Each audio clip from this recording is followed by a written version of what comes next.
Gym लिखना है। इसी तरह बेटा आपने हरफ चे को राइट डाउन करना है, इस कॉलम को, हरफ हे को और हरफ खे को, ठीक है।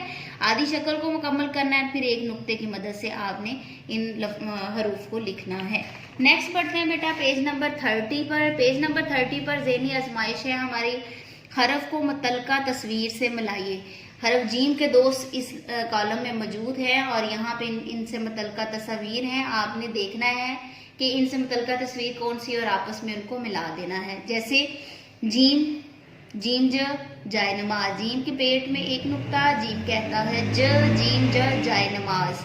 चेच चांद, हे ह हुक्का, खे ख खत। इनको बेटा आपने खुद मिलाना है आपस में। वालिदैन से गुजारिश है कि ज़हनी आजमाइश बच्चों से खुद सॉल्व करवाया करें, क्योंकि इससे बच्चे की एबिलिटी पता चलती है, सलाहियत पता चलती है कि प्रीवियस लेक्चर्स में बच्चे को किस हद तक समझ आई है और वो अब इस काबिल बन गया होगा कि उसे वो खुद सॉल्व करे। अगर कहीं पे वो मिस्टेक करे तो लाजमी उसको गाइड करें। जी बेटा आज के लिए इतना ही, अपना बहुत सारा ख्याल रखिएगा। मैम शाजी को इजाज़त दीजिए। अल्लाह हाफिज़, गुड बाय।